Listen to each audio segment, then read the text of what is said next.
Continued, page 59. Question number 7. পরীক্ষণের উদ্দেশ্য ও মূল নীতিগুলি লেখো। হেডিং: পরীক্ষণের উদ্দেশ্য ও মূল নীতি সমূহ। পরীক্ষণ পদ্ধতির প্রাথমিক উদ্দেশ্য হল চলক বা ভেরিয়েবলের মধ্যে কারণ ও প্রভাব বিষয়ে পর্যবেক্ষণ বা অনুসন্ধান করা। পরীক্ষণ তথা পরীক্ষা নিরীক্ষা পদ্ধতি কয়েকটি মূল নীতির দ্বারা পরিচালিত হয়। এগুলি হল: 1. নিয়ন্ত্রণ। গবেষকেরা বহিরাগত চলক বা ভেরিয়েবলের প্রভাব কমানোর সময় নির্ভরশীল ভেরিয়েবলের উপর তাদের প্রভাব পর্যবেক্ষণ করতে স্বাধীন ভেরিয়েবলগুলি নিয়ন্ত্রণ এবং প্রয়োজন মতো এদিক ওদিক করেন। 2. পুনরাবৃত্তি। পরীক্ষণের ক্ষেত্রে ফলাফলের নিশ্চয়তা প্রমাণ করতে এবং সেগুলির বৈধতা যাচাই করার জন্য পরীক্ষণ প্রণালীর পুনরাবৃত্তি করার দরকার হয়। পুনরাবৃত্তি পরীক্ষণের দ্বারা প্রাপ্ত ফলাফলের নির্ভরযোগ্যতা ও যথার্থতা বাড়ায়। 3. প্রায়োগিক নৈতিকতা। পরীক্ষণ পদ্ধতিতে অপর একটি গুরুত্বপূর্ণ বিষয় হল নৈতিক দিকের স্বাধীনতা রক্ষা করা এবং ফলাফলের ক্ষেত্রে প্রায়োগিক নৈতিকতা অবলম্বন করা। এতে নৈতিক নীতি মেনে চলা হয় বলে এটি অন্যকে ভুল বা মিথ্যা প্রভাব থেকে পৃথক করে। নিচে একটি চিত্র বা চার্টের সাহায্যে পরীক্ষণের উদ্দেশ্য ও মূল নীতি সমূহকে ব্যাখ্যা করা হয়েছে। একটি অর্ধবৃত্তাকার ক্ষেত্রের কেন্দ্রে রয়েছে পরীক্ষণের উদ্দেশ্য ও মূল নীতি সমূহ। এটি একটি গোলাকার বৃত্তের মধ্যে লেখা রয়েছে। তাকে ঘিরে 6টি নীতিগুলি বৃত্তাকার ক্ষেত্রে লেখা রয়েছে। প্রথমটি বাঁদিকে গোলাকার ক্ষেত্রে লেখা নিয়ন্ত্রণ, দ্বিতীয়টি পুনরাবৃত্তি, তৃতীয়টি প্রায়োগিক নৈতিকতা, চতুর্থটি তথ্য সংরক্ষণ, পর্যালোচনা ও বিশ্লেষণ, পঞ্চমটি বৈধ পরিমাপ এবং ষষ্ঠটি পরীক্ষণে অংশগ্রহণকারী ব্যক্তি। এইভাবে চিত্রের সাহায্যে মূল নীতিসমূহকে দেখানো হয়েছে। মূল পাঠ কন্টিনিউড। 4. তথ্য সংরক্ষণ, পর্যালোচনা ও বিশ্লেষণ। উপযুক্ত ফলাফল বিশ্লেষণের জন্য প্রায়োগিক নৈতিকতা সংরক্ষণ এবং সুনিশ্চয়তার জন্য তথ্য পর্যালোচনা ও তার সঠিক বিশ্লেষণ করা দরকার। 5. বৈধ পরিমাপ। পরীক্ষণের জন্য প্রতিটি পরিমাপ বৈধ এবং নির্ভুল হওয়া বাঞ্ছনীয়, কারণ পরীক্ষণের ক্ষেত্রে পরিমাপগুলি সঠিক বা বৈধ না হলে ফলাফল ভিন্ন প্রকৃতির হয়। 6. পরীক্ষণে অংশগ্রহণকারী ব্যক্তি। পরীক্ষণের জন্য শিক্ষা মনোবিদ্যায় কমপক্ষে 2 জন ব্যক্তির প্রয়োজন হয়।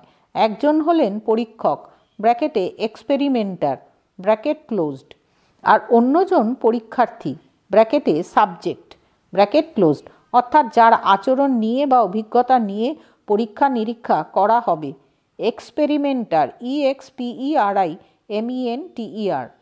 শিক্ষা মনোবিজ্ঞানে অনেক ক্ষেত্রে পরীক্ষার্থী প্রকৃতি পরিবর্তন করা হয়, আবার কোনো সময় একটি পরীক্ষার্থী দল গ্রহণ করা হয়। Question number 8. পরীক্ষণের প্রকারভেদগুলি লেখো। হেডিং: পরীক্ষণের প্রকারভেদ। শিক্ষা মনোবিজ্ঞানের বিভিন্ন চলের মধ্যে সম্পর্ক নির্ণয়ের ক্ষেত্রে 3 প্রকার পরীক্ষণ প্রয়োগ করা হয়। এগুলি হল: 1. উদ্দীপক প্রতিক্রিয়া সম্পর্ক পরীক্ষণ। শিক্ষা মনোবিজ্ঞানে কোনো উদ্দীপক বিষয়ক চল ব্র্যাকেটে স্টিমুলাস ভেরিয়েবল ব্র্যাকেট ক্লোজড এর সঙ্গে প্রতিক্রিয়া সংক্রান্ত চলের সম্পর্ক নির্ণয় সম্বন্ধীয় পরীক্ষণ। যেমন, কোনো বিদ্যালয়ে শিক্ষক শিক্ষিকাগণ দেখতে চান পুনরাবৃত্তির মাধ্যমে মনের ধারণ প্রক্রিয়ার অগ্রগতি বা বিকাশ ঘটে কি না। সেই ক্ষেত্রে উদ্দীপকের পুনরাবৃত্তি প্রতিক্রিয়ার ওপর কী জাতীয় প্রভাব ফেলে তা নির্ধারণ করতে চাওয়া হয়। এই জাতীয় বিভিন্ন প্রকার পরীক্ষণ শিক্ষা মনোবিজ্ঞানে প্রয়োগ করা হয়। 2. ব্যক্তি প্রতিক্রিয়া সম্পর্ক পরীক্ষণ। কোনো ব্যক্তি বিষয়ক চলের সঙ্গে প্রতিক্রিয়া বিষয়ক চলের সম্পর্ক সম্বন্ধীয় পরীক্ষণ। যেমন, যখন কোনো বিদ্যালয়ের শিক্ষক শিক্ষিকা শিক্ষার্থীদের মানসিক স্বাস্থ্য শিখনকে প্রভাবিত করে কিনা দেখতে চান, সেক্ষেত্রে মানসিক স্বাস্থ্য এই ব্যক্তি বিষয়ক অবস্থার সঙ্গে প্রতিক্রিয়ামূলক চল শিখনের সম্পর্ক নির্ধারণ করে। পেজ 60।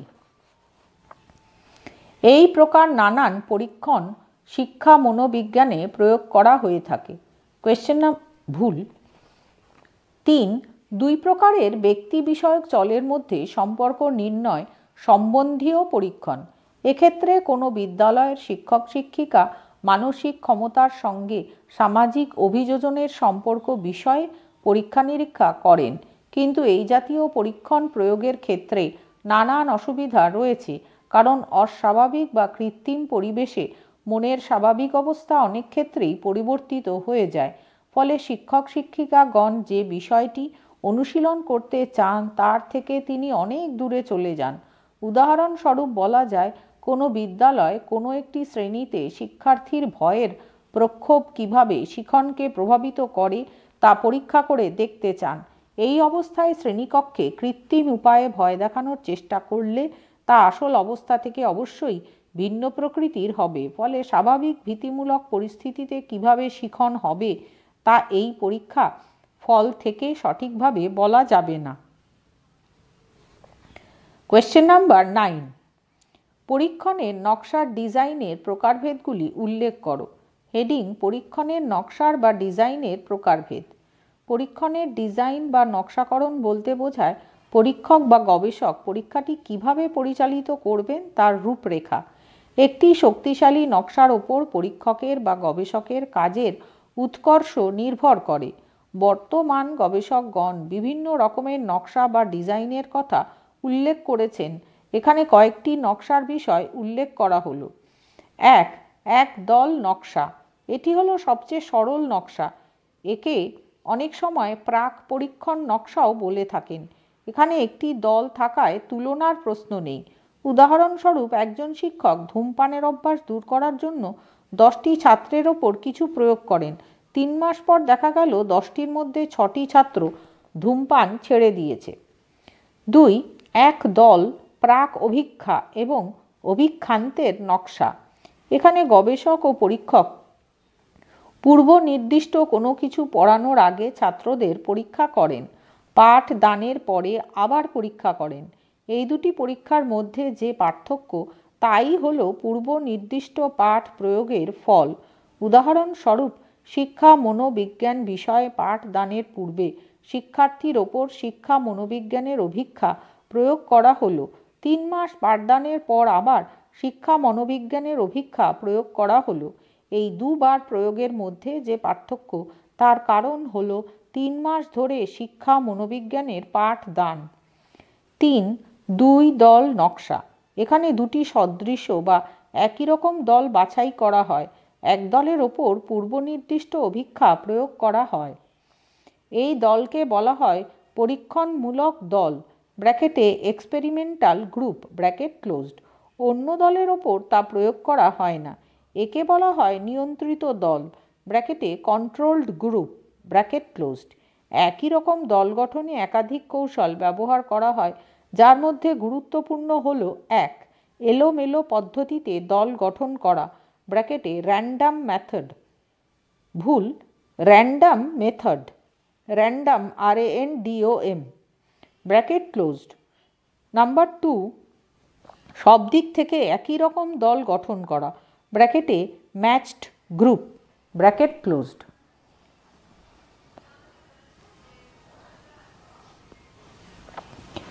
Question number 10। পরীক্ষণ পদ্ধতির পর্যায় বা ধাপগুলি লেখো। হেডিং: পরীক্ষণ পদ্ধতির পর্যায় বা ধাপ। একটি পরীক্ষা পরিচালনা করার জন্য বেশ কয়েকটি পদক্ষেপ বা ধাপের মধ্য দিয়ে যেতে হয়। সেই ধাপগুলি হল: 1. গবেষণা হাইপোথিসিস প্রণয়ন।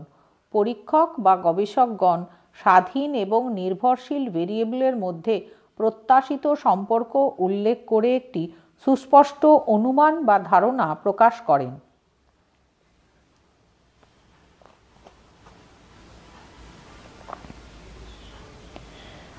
নিচে একটি চিত্রের সাহায্যে পরীক্ষণ পদ্ধতির পর্যায় বা ধাপগুলি দেখানো হয়েছে।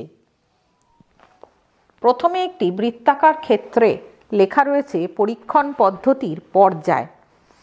তার চারিপাশে একটি হুইল বা চাকার ডিজাইন করে যাতে 4টি বাহু রয়েছে, তার এক একটি অংশে এক একটি ধাপকে লিখে দেখানো হয়েছে। প্রথম ধাপে লেখা রয়েছে গবেষণা, হাইপোথিসিস, প্রণয়ন। দ্বিতীয়টিতে লেখা রয়েছে পরীক্ষণের ডিজাইন বা নকশা প্রস্তুত। তৃতীয় বাহুটিতে লেখা পরীক্ষা, বাস্তবায়ন এবং চতুর্থটিতে লেখা তথ্য সংগ্রহ এবং পর্যালোচনা। এই বাহুগুলি সেন্টারে বা কেন্দ্রে পরীক্ষণ পদ্ধতির পর্যায়ের চারিদিকে গোলাকারে সাজানো রয়েছে। মূল পাঠ কন্টিনিউড। 2. পরীক্ষণের ডিজাইন বা নকশা প্রস্তুত। পরীক্ষকরা ভেরিয়েবলের তারতম্য, অংশগ্রহণকারীদের নির্বাচন এবং এলোমেলো অ্যাসাইনমেন্ট সহ পরীক্ষামূলক পদ্ধতিটি ডিজাইন করেন। 3. পরীক্ষা, বাস্তবায়ন। এরপর অংশগ্রহণকারীদের নিয়োগ করা হয়, অবহিত সম্মতি পাওয়া যায় এবং পরীক্ষামূলক শর্তগুলি নৈতিক নির্দেশিকা অনুযায়ী পরিচালিত হয়। 4. তথ্য সংগ্রহ এবং পর্যালোচনা। পরীক্ষকরা নির্ভরশীল ভেরিয়েবলের ডেটা বা তথ্যগুলি সংগ্রহ করেন। এছাড়া পরিসংখ্যানগত প্রণালী অবলম্বন করে ফলাফল পর্যালোচনা ও বিশ্লেষণ করেন। সব শেষে ফলাফলের উপর ভিত্তি করে সিদ্ধান্ত গ্রহণ করেন। এই পদ্ধতি অনুসরণের ক্ষেত্রে কয়েকটি বিষয়ে বিবেচনা করতে হয়।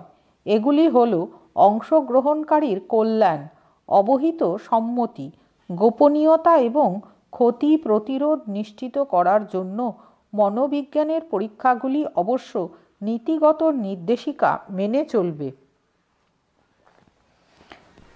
Question number 11। পরীক্ষণের সুবিধা বা গুণাবলী সংক্ষেপে লেখো। হেডিং: পরীক্ষণের সুবিধা বা গুণাবলী। পরীক্ষণের সুবিধাগুলি হল: 1. কারণ প্রভাব সম্পর্ক স্থাপন। পরীক্ষণ প্রণালী পরীক্ষক বা গবেষকদের স্বাধীন ভেরিয়েবল ব্র্যাকেটে ইন্ডিপেন্ডেন্ট ভেরিয়েবল ব্র্যাকেট ক্লোজড প্রভাবিত করে এবং নির্ভরশীল ভেরিয়েবল ব্র্যাকেটে ডিপেন্ডেন্ট ভেরিয়েবল ব্র্যাকেট ক্লোজড এর উপর তার প্রভাব পর্যবেক্ষণ করে ভেরিয়েবলের মধ্যে কারণ প্রভাব সম্পর্ক স্থাপন করতে দেয়। এটি অন্তর্নিহিত প্রক্রিয়া এবং প্রক্রিয়াগুলিকে বুঝতে সাহায্য করে। পেজ 61। নাম্বার 2। ভেরিয়েবলের উপর নিয়ন্ত্রণ। পরীক্ষণ পদ্ধতিতে গবেষক নির্দিষ্ট ভেরিয়েবলগুলি নিয়ন্ত্রণ করেন ও তাদের প্রভাব পরীক্ষা করতে পারেন, যা জটিল পরিস্থিতির বিস্তারিত বিশ্লেষণ করতে সহায়ক হয়। নাম্বার 3। প্রতিলিপি যোগ্যতা। উত্তম মানের পরিকল্পিত পরীক্ষাসমূহ প্রতিলিপিযোগ্য, যার অর্থ অন্যান্য পরীক্ষক বা গবেষকরা ফলাফলগুলিকে যাচাই করতে এবং তাদের নির্ভরযোগ্যতা এবং সাধারণীকরণ নিশ্চিত করতে অনুরূপ পরিস্থিতিতে অধ্যয়নের প্রতিলিপি করতে পারেন। নিচে একটি চিত্রের সাহায্যে বা চার্টের সাহায্যে এই পরীক্ষণের সুবিধা বা গুণাবলী দেখানো হয়েছে। একটি বৃত্তাকার ক্ষেত্রে ভেতরে লেখা রয়েছে পরীক্ষণের সুবিধা বা গুণাবলী। তার চারিদিকে গোলাকার ক্ষেত্রের সাহায্যে বা বৃত্তের সাহায্যে সুবিধা বা গুণাবলীগুলি লিখে দেখানো হয়েছে। প্রথমটি কারণ প্রভাব সম্পর্ক স্থাপন। দ্বিতীয় গোলাকার বৃত্তে লেখা ভেরিয়েবলের উপর নিয়ন্ত্রণ। তৃতীয়টি হল প্রতিলিপি যোগ্যতা। চতুর্থটি পরিমাণগত তথ্য ব্র্যাকেটে ডেটা ব্র্যাকেট ক্লোজ। পঞ্চমটি কারণ শনাক্তকরণ। মূল পাঠ কন্টিনিউড। নাম্বার 4। পরিমাণগত তথ্য ব্র্যাকেটে ডেটা ব্র্যাকেট ক্লোজ। পরীক্ষণের ফলে পরিমাণগত তথ্য পাওয়া যায়, যাকে পরিসংখ্যানগত পদ্ধতির দ্বারা পর্যালোচনা ও বিশ্লেষণ করা যেতে পারে। ওই বহু ক্ষেত্রেই সুনির্দিষ্ট এবং পরিমাপযোগ্য ফলাফল প্রদান করে। এটি গবেষকদের উদ্দেশ্যমূলক সিদ্ধান্ত গ্রহণে সাহায্য করে এবং অনুমানগুলি কঠোরভাবে পরীক্ষণের অনুমতি প্রদান করে। নাম্বার 5। কারণ শনাক্তকরণ। পরীক্ষণের ডিজাইন বা নকশা বিশেষ করে RCTs ব্র্যাকেটে randomised controlled trials bracket closed বা র্যান্ডামাইজড কন্ট্রোলড ট্রায়াল ভেরিয়েবলের মধ্যে কার্য-কারণ সম্পর্ক করতে ক্রিয়াশীল হয়, যা শিক্ষা, স্বাস্থ্য, পরিষেবা এবং সামাজিক বিজ্ঞান সহ নানান ক্ষেত্রে জ্ঞাত সিদ্ধান্ত নেওয়ার জন্য গুরুত্বপূর্ণ। র্যান্ডামাইজড RANDOMIZED, controlled CONTROLLED, trials TRIALS। Question number 12, পরীক্ষণের ত্রুটি বা সীমাবদ্ধতা লেখো। হেডিং: পরীক্ষণের ত্রুটি বা সীমাবদ্ধতা। পরীক্ষণ বা পরীক্ষা নিরীক্ষা পদ্ধতির বহু গুণাবলী বা সুবিধা থাকা সত্ত্বেও এর কিছু সীমাবদ্ধতা বা ত্রুটি রয়েছে। ত্রুটিগুলি হল: 1. নৈতিক সমস্যা। কিছু কিছু পরীক্ষণের ক্ষেত্রে উদ্বেগ বাড়তে দেখা যায়, যেমন যারা এতে অংশগ্রহণ করবে তাদের সম্ভাব্য ক্ষতি, প্রতারণা বা গোপনীয়তা আক্রমণের জন্য উন্মুক্ত করা হয়।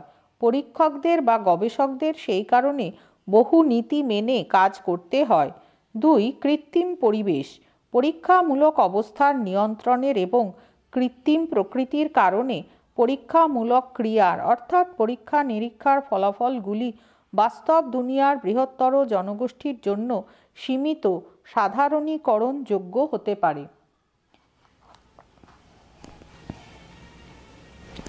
3. সময় ও অর্থের প্রয়োজনীয়তা। পরীক্ষার নকশা প্রণয়ন করা, পরিচালনা করা এবং বিশ্লেষণ করার ক্ষেত্রে বহু সময় ব্যয় হয় এবং এর কারণে বিপুল পরিমাণ অর্থ ব্যয় হতে পারে। পরীক্ষণকে যথাযথভাবে পরিচালিত করতে হলে পর্যাপ্ত পরিমাণ অর্থ বা তহবিল, দক্ষতা ও সুযোগ সুবিধার দরকার হয়। 4. চাহিদার প্রকৃতি বা বৈশিষ্ট্যের দ্বারা পরিবর্তন। পরীক্ষায় অংশগ্রহণকারীরা অনেক সময় পরীক্ষণের চাহিদা বা বৈশিষ্ট্য অনুযায়ী আচরণ বা প্রতিক্রিয়া করে থাকে, ফলে এর মধ্যে পক্ষপাত দুষ্টতা এসে যায়। স্বাভাবিকভাবেই ফলাফলের বৈধতাও প্রভাবিত হয়। 5. ইকোলজিক্যাল ভ্যালিডিটির প্রাসঙ্গিকতা। অনেক ক্ষেত্রে নিয়ন্ত্রিত ল্যাবরেটরি সেটিংসে পরিচালিত পরীক্ষা নিরীক্ষাতে পরিবেশগত বৈধতার অভাব ঘটতে পারে। এর ফলে বাস্তব অবস্থার সঙ্গে পরীক্ষণের ফলাফল মেলে না। তাই পরীক্ষণের ক্ষেত্রে ফলাফলগুলির নির্ভরযোগ্যতা ও বৈধতা বিষয়ে সজাগ দৃষ্টি দিতে হবে। কোয়েশ্চেন নাম্বার 13, কেস স্টাডির ধাপগুলি লেখো এবং বর্ণনা করো। হেডিং: কেস স্টাডির ধাপ। কেস স্টাডির ধাপগুলি হল: 1. কেস নির্বাচন। প্রথমে একটি কেস নির্বাচন করতে হবে, তারপর সেই কেসটির মধ্যে নতুন বা অপ্রত্যাশিত অন্তর্দৃষ্টি প্রদান করতে হবে। বিদ্যমান অনুমানকে চ্যালেঞ্জ করতে হবে। একটি সমস্যা সমাধানের জন্য ও ভবিষ্যৎ গবেষণার জন্য দিকনির্দেশ করতে হবে। 2. তাত্ত্বিক কাঠামো গঠন। কেস স্টাডিতে দ্বিতীয় ধাপ হিসেবে তাত্ত্বিক কাঠামো তৈরিকে সমর্থন করা হয়। এর অর্থ হল নিজের বিশ্লেষণ ও ব্যাখ্যাকে নির্দেশদানের জন্য মূল ধারণা ও তত্ত্বগুলিকে শনাক্ত করা। 3. তথ্য সংগ্রহ। কেস স্টাডিতে সাধারণত গুণগত ডেটার উপর ফোকাস করা হয়, তবে অনেক ক্ষেত্রে পরিমাণগত ডেটাও গ্রহণ করা হয়। 4. তথ্যের পর্যালোচনা ও বিশ্লেষণ। কেস স্টাডিতে চতুর্থ ধাপ হল তথ্যের সঠিক পর্যালোচনা ও বিশ্লেষণ। এর উপরেই গবেষণার সাফল্য নির্ভর করে। নিচে একটি চিত্রের সাহায্যে কেস স্টাডির বিভিন্ন ধাপগুলিকে দেখানো হয়েছে। একটি বৃত্তাকার ক্ষেত্রের ভেতরে লেখা রয়েছে কেস স্টাডির ধাপ।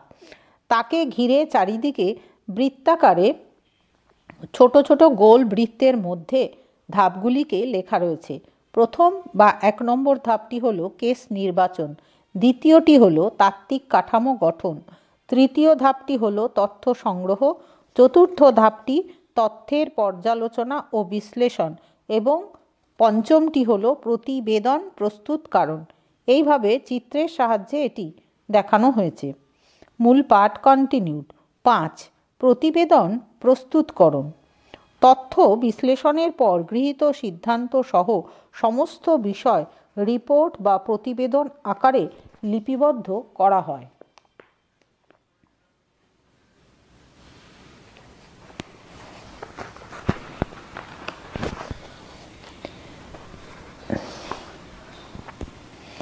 পেজ 62, কোয়েশ্চেন নাম্বার 14, কেস স্টাডির ফরম্যাট বা কাঠামোটি লেখো। হেডিং কেস স্টাডির ফরম্যাট বা কাঠামো।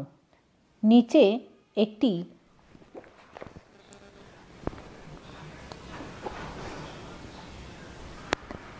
ফরম্যাট বা কাঠামো দেওয়া রয়েছে। প্রথম হেডিং শিক্ষার্থী সংক্রান্ত তথ্যাবলী। তার নিচে